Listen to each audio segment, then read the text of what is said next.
Just let me know when you've got it. Fantastic. Thank you. Good evening. My name is Tom Stark. I'm one of the directors of the National Alliance for Mental Illness in Santa Fe.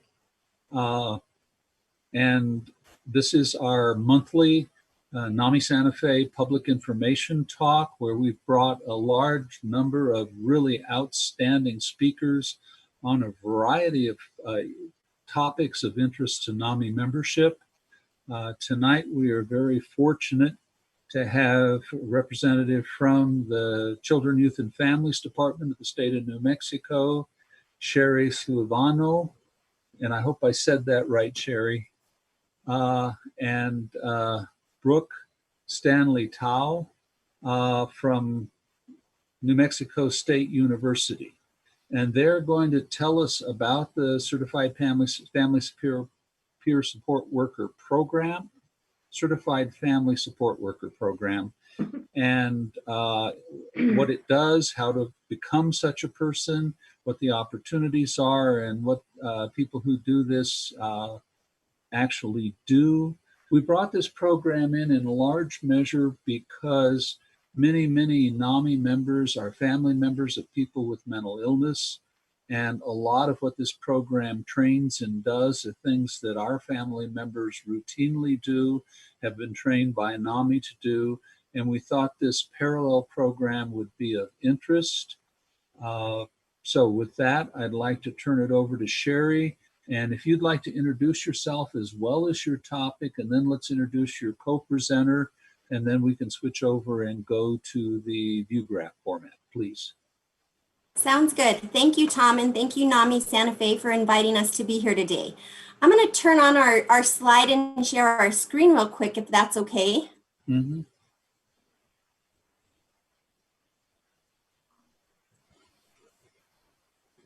Okay. Can you see our slide on there? Yes. Perfect. Okay. So as Tom said, my name is Sheri Luevano. I was born and raised in Santa Fe, New Mexico. My professional background is pretty broad, ranging from childcare to corrections. Most currently, I am working with CYFD, where I have worked as a placement worker, an investigator, a domestic violence program manager, and now I'm the family engagement lead and provider liaison for family peer support. I also have 3 children, ages 26, 22, and 11. I'm an expert navigating child serving systems based on my own life experience with children who have had education, social, emotional, and behavioral health challenges before age 18. Now I would like to introduce Brooke with New Mexico State University. Hi, everyone. My name is Brooke Stanley, too. I'm the director of a program at New Mexico State University called the Southwest Regional Training Center. And we do a lot of different things, but one of our primary roles is supporting CYFD in implementing a number of different programs, including family peer support. We support all of their training efforts, and I'm a specialist in curriculum development and program implementation. So I'm happy to be here partnering with Sherie today to help spread the word about family peer support, which is a really important program. Family peer support workers are employed by provider agencies who serve children and families. A parent or caregiver whose child has complex needs and may benefit from the support of a trained and certified family peer support worker who's an expert in those child serving systems and also has that lived experience. The shared lived experience serves to inform, empower, and inspire hope and create a feeling for families that things can get better. It's a value-driven system grounded in the system of care and values that kind of are throughout our country, where most states have a system of care program, and those are very value driven. One of the primary values being family voice and choice. What basically means that families have a really significant voice in the services that they receive and how those programs are delivered.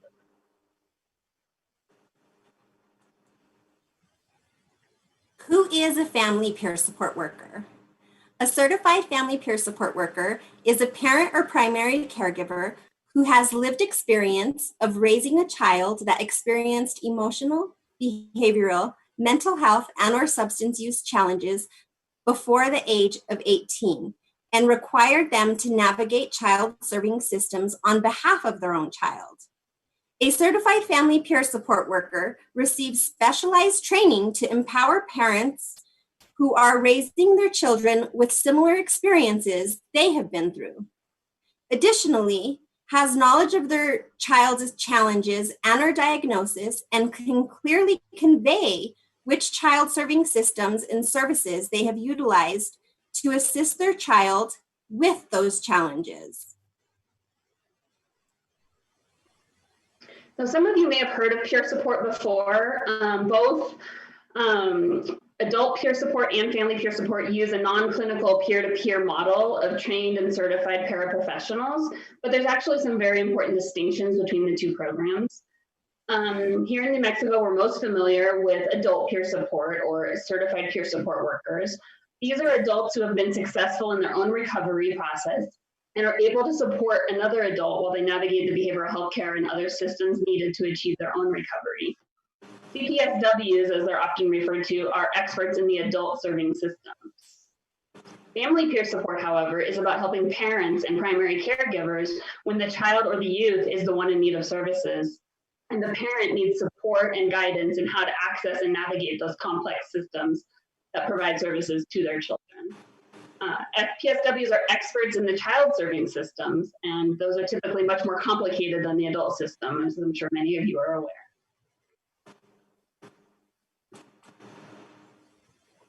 Common services provided by a certified family peer support worker.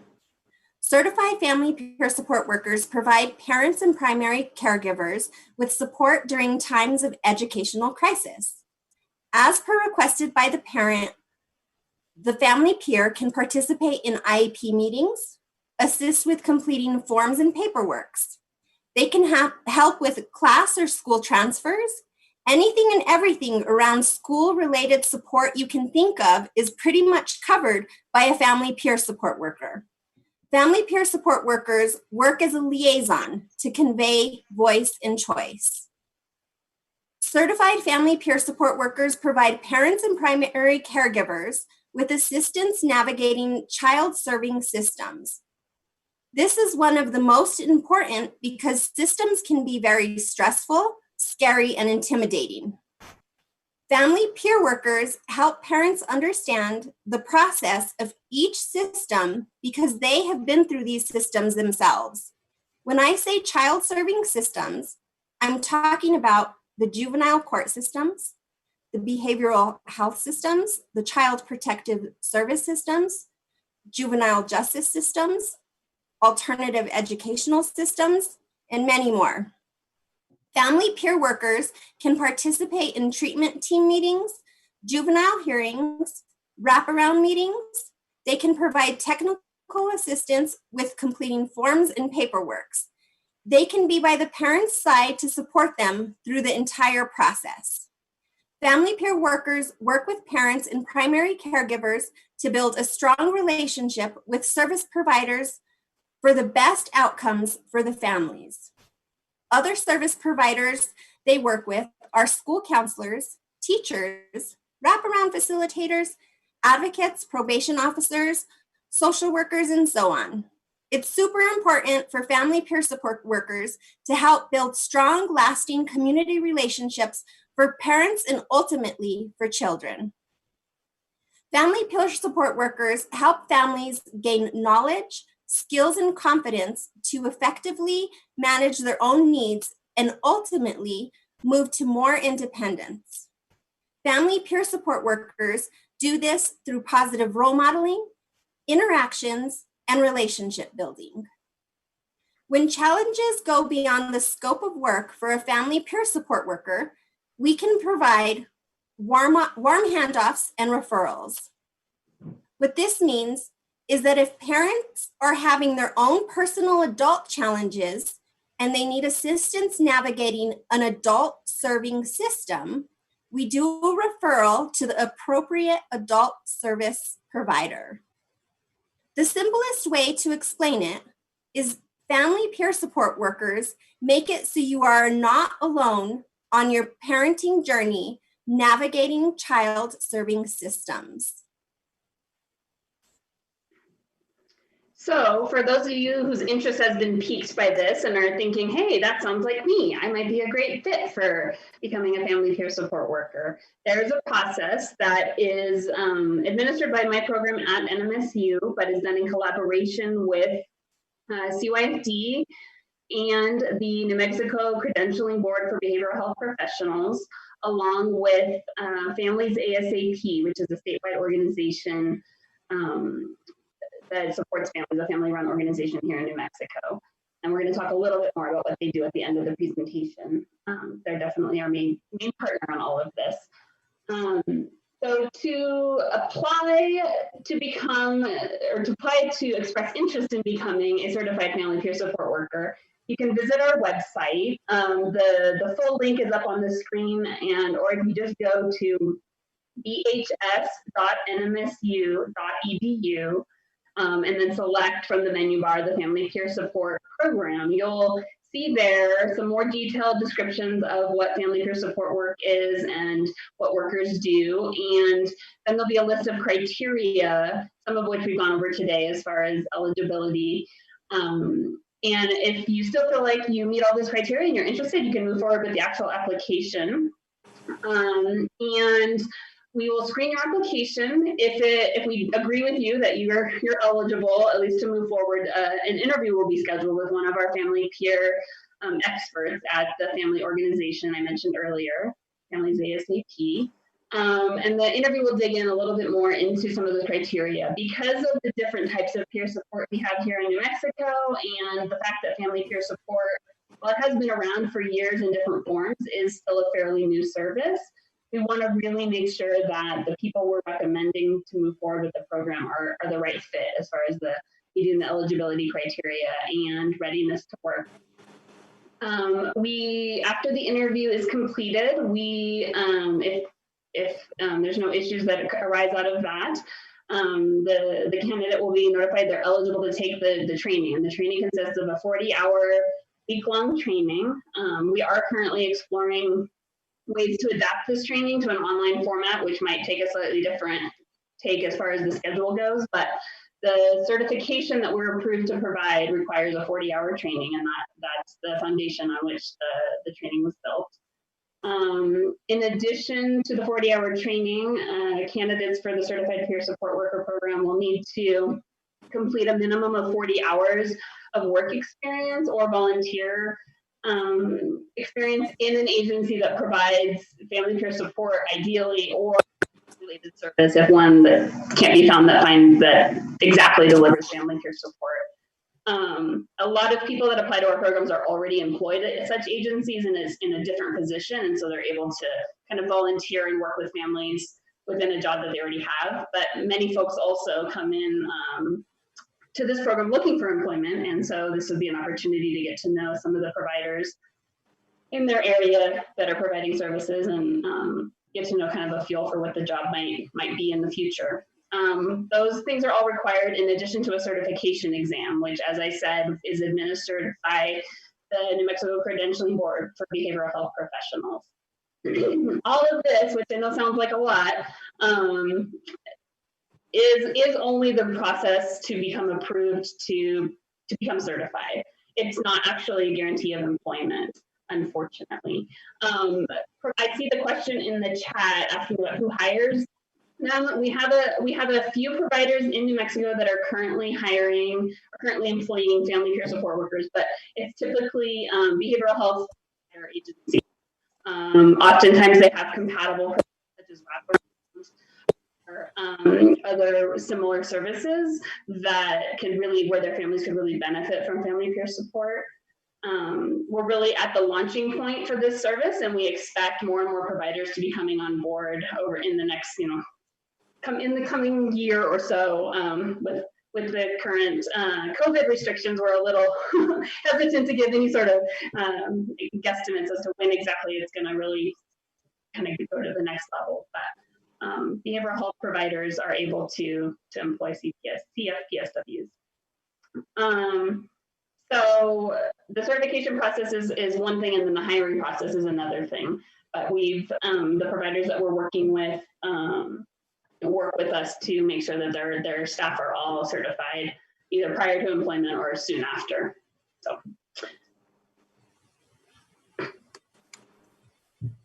So that moves us on to certified peer support worker employment opportunities. So those are also listed on New Mexico State's website that Brooke was just talking about. So you can go to that website and we list all the employment opportunities that our agencies across the state send to us and we post. And we really post those postings or listings on a regular basis. So they're really up to date and you can find those on the website.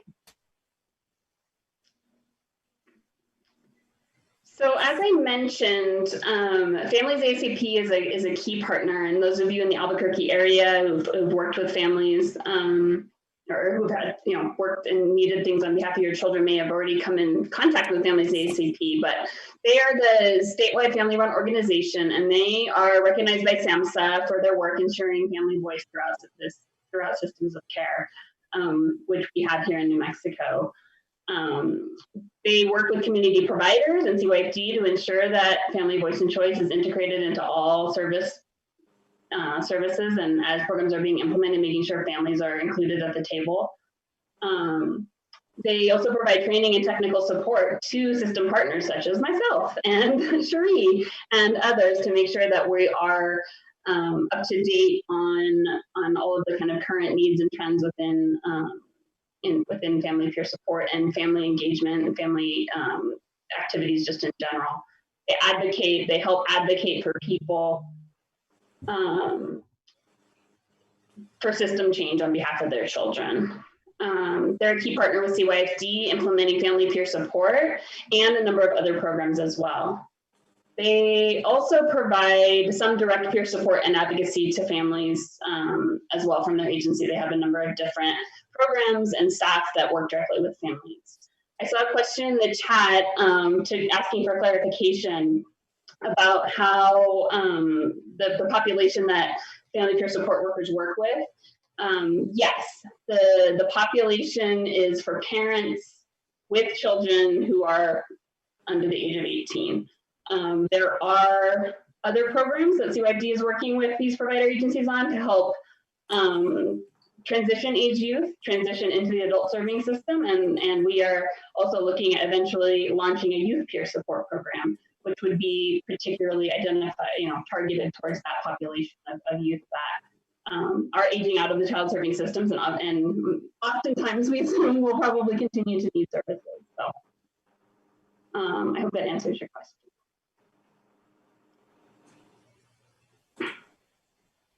And that will be the end of our PowerPoint and presentation about family peer support.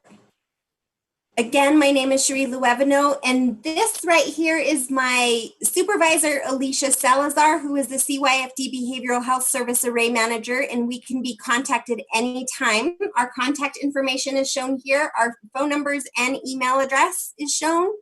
You can contact us with any questions at any time. Here is Brooke's information. Brooke, do you have anything to close with? No, just we're excited to continue to spread the word about this, both as a service that you or people you know may be interested in, or as an employment opportunity. I do encourage you, this program is in kind of a growth phase, and we are working to work with providers, we're working to expand it and grow. So if you go to the website and you don't see any current opportunities, check back, because as Sherie said, we're working hard to keep it up to date and launching new provider agencies throughout the entire state.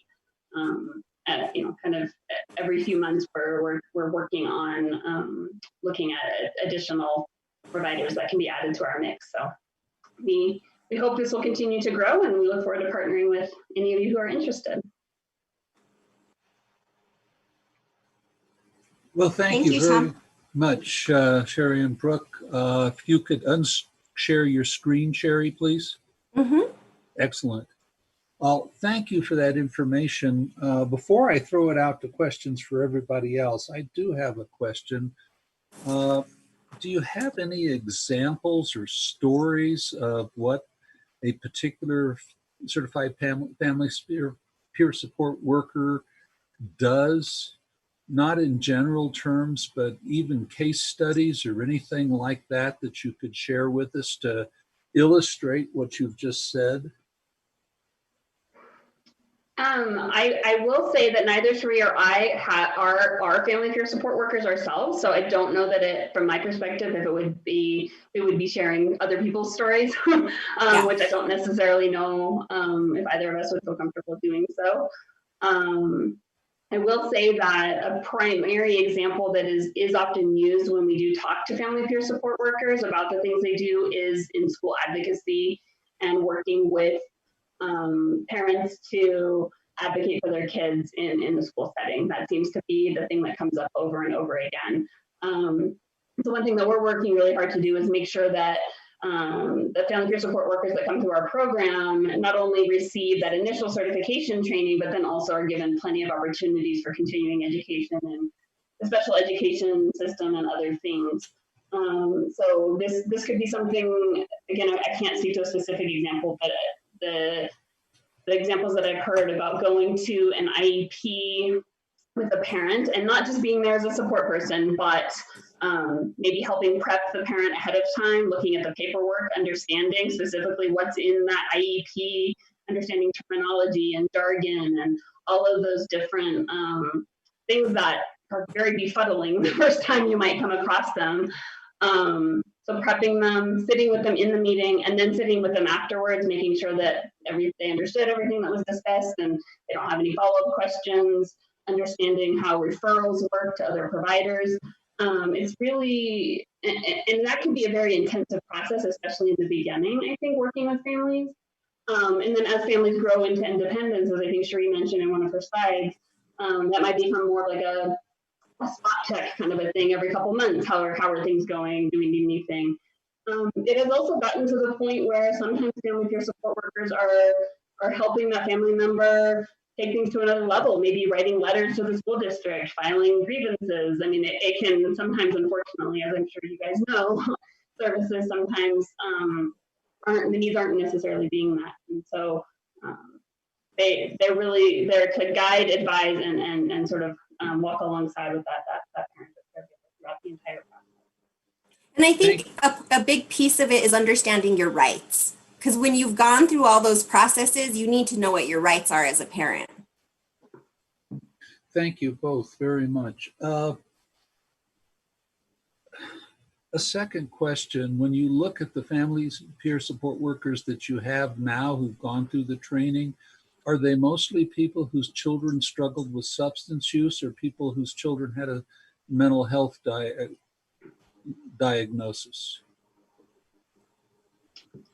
I think it's largely mental health, but also not, and it largely is geared towards that, at least especially in the way that the program is administered here.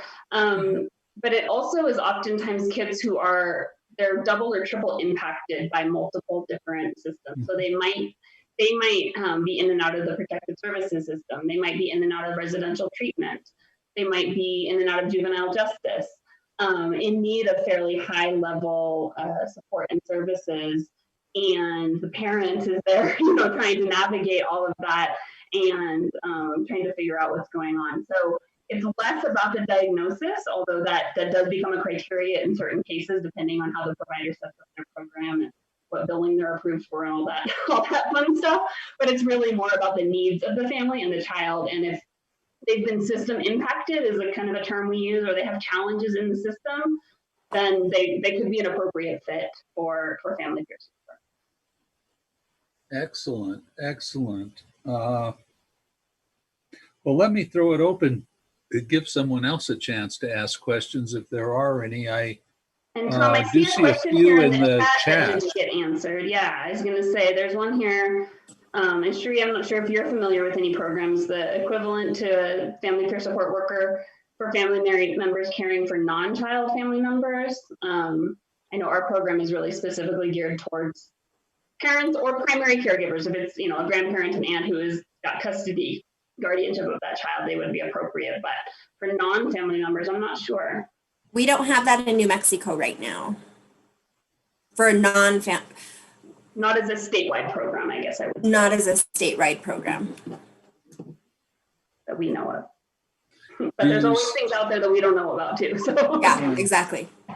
Do you see that there's a time coming when there will be a similar program available for families with adult children? Because one of the challenges that I think many of our members face is that frequently severe or serious mental illness isn't diagnosed until someone is 18 or older. And consequently, all the services you provide, they're not children anymore, so they're now adults. And it would really be great if there were more support from certified family members who could help other families be able to go forward and negotiate the transition age in the adult system. Yeah, I agree. And I think that's where it starts to shift once the individual becomes 18, then they really are the one, unless there's a developmental disability and some other reasons why they are still legally under the care of their parents. But when the individual is 18 or over, then they themselves would be eligible for their own peer support worker themselves as an adult through the OPRI program, the Certified Peer Support Worker program that's run out of the adult system. And also, as I think I mentioned, the CYFD, we're working in collaboration with CYFD to launch a youth peer support program, which is geared towards that transition age, up to about age 26 or so is our target population. So it really would meet the needs of some of those young people who are not quite fully launched into independent adulthood, but definitely are now needing to navigate this new system, this new world, and transfer services. Maybe they have Medicaid as a child and they no longer have that same, they're not eligible for that same therapist or that same provider in the same way as an adult, and they need help figuring all of that out. That's where youth peer support would really come into play. So we hope to be launching that program in the near future as well. One more question. The Certified Peer Support Worker program has a continuing education requirement, and they provide and certify a large number of continuing education courses that to help these individuals be able to maintain their skills, their knowledge, and whatnot. Does the Family Peer Support Program have the same requirement and a similar or equivalent set of courses that you provide for certified family peer support workers? Yeah, Sherie and I have been working on developing a list of continuing education courses that either already exist that would qualify as for certification. We also work closely with the adult certified peer support worker folks to sort of look at places where there's crossover and cross training. Certain topics are relevant across the board, right? Things like ethics, cultural competence, things like that really could be things that would apply to all the different types of peer support programs. And then there's others that are really specialized, obviously, for the different populations that these folks work with. And so yes, I would say it's more in the planning phase than it is in the direct access phase. We have a number of courses that are pre-approved and already been vetted and approved for that certification, recertification process. And it is the same requirements, the same number of CEUs and all of that is required by the adult peer support. Thank you very much. I have a question. Sure, go ahead, Betty.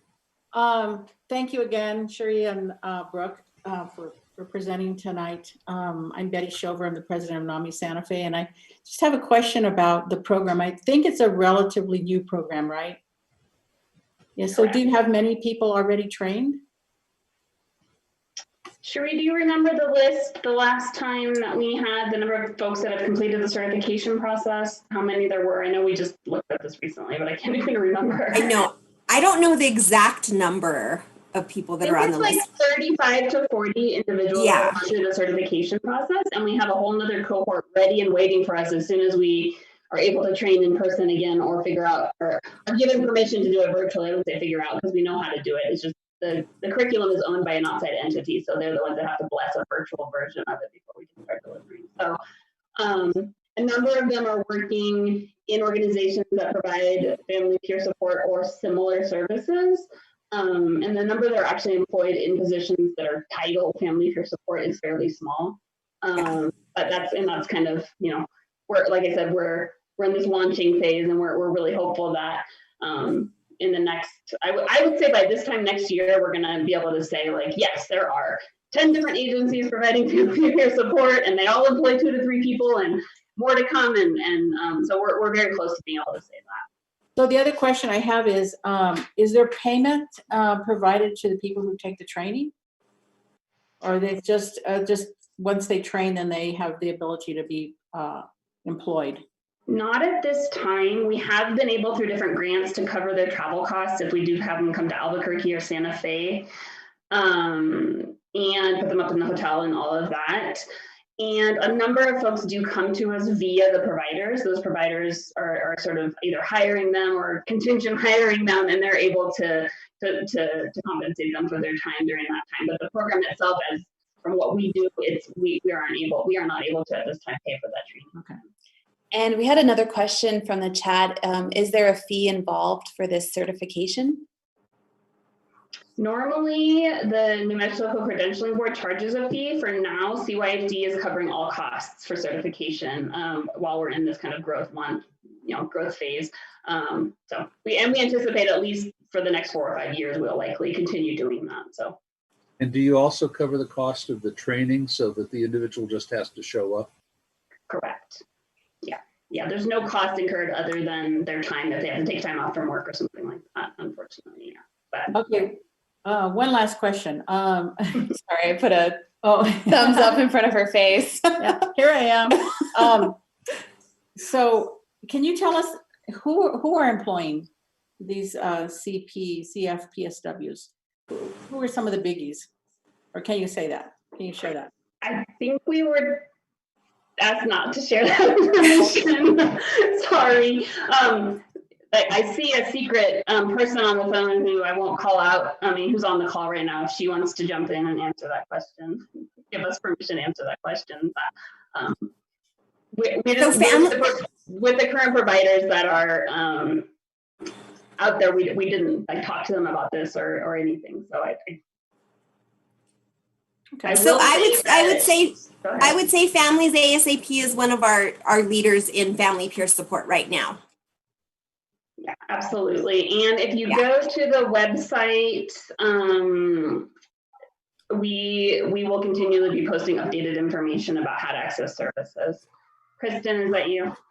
Yeah. Hi, everyone. Sorry, I was muted with my kids screaming in the background. But I also just wanted to highlight that a couple of the health homes, the CareLink health homes, are really our leaders in rolling out family peer support, as well as managed care organizations. And right now we are collaborating with several providers on our Systems of Care grant, our 3rd iteration of the grant. So we are working, it's been more of an individual work with each of the providers to really bring it up. So if there's a provider who's interested, we would absolutely love to meet with their agency and talk through this more. Okay, thank you. Thank you. Got one more question. To qualify for the program, someone has to be the family member of a child with a behavioral health disorder of some sort. Does that child have to be under 18 now, or could they have had that disorder when they were under 18, but that may have been 5 or 10 years ago, and now someone who shepherded a child through that system now wants to become a family peer support worker? Does the fact that they had a child at one time with a diagnosis qualify them to take the training and get certified? I think I'm understanding the question. We don't expect that the workers will still have minor children. We actually expect the opposite.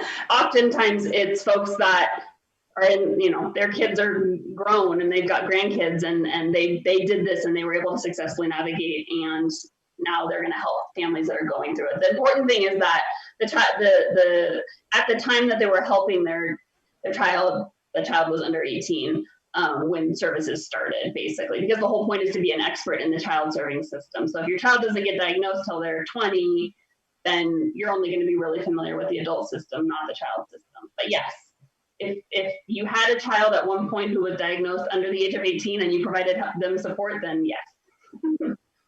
Okay, that's a very important clarification. So you had to be the primary or parent to that child who was under the age of 18 and got diagnosed under the age of 18. Yeah. Understand. Yeah, and it's not, sometimes we also have folks that apply that it was their cousin or their sibling or their niece or nephew, and they, oh yeah, I helped out sometimes, I babysat, or I took them to an appointment now and again, and that's not quite the level of navigation of the system that we're looking for, generally speaking. That's why we do the interviews though, because there's always exceptions to the rule, and there's always reasons why somebody on paper doesn't look like they had that caregiver role, but they really did in a significant enough way that we would qualify them. So it really is a bit of, we try to do as much of a case-by-case basis as possible. And Sherie and then Monica and Delphi from the Families ASAP team really do a great job taking on those interviews and really getting to know the candidates and make sure it's a good fit for them and a good fit for our program. Right? We want it to match on both sides. Excellent. Jess, did we get any questions from Facebook? No, we're good on Facebook. Okay, excellent. Anybody else have any questions?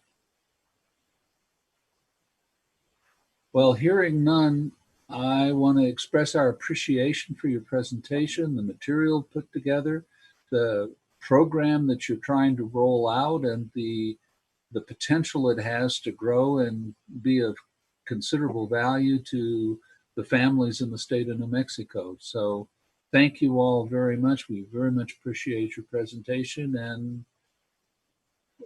that pretty much comes to the conclusion of tonight's talk. Thanks so much for having us, and please reach out to either of us with any additional questions or follow up, visit our website. Definitely. Yes. Thank you all. Yeah. And we will have the charts that you saw them present tonight posted on our webpage. So if there's a link or some other information that you couldn't write down fast enough as it went flashing by, that information will be posted. You can go reach back and follow up and find additional information. And our two presenters also had their contact information on that chart. So if you want to follow up with them, that's the place to look as well. Again, thank you to our presenters, and thank you to everyone for joining us tonight. That concludes our NAMI Public Information Talk for this evening. Thank you. Thank you. Thank you. Thank you. Thanks so much.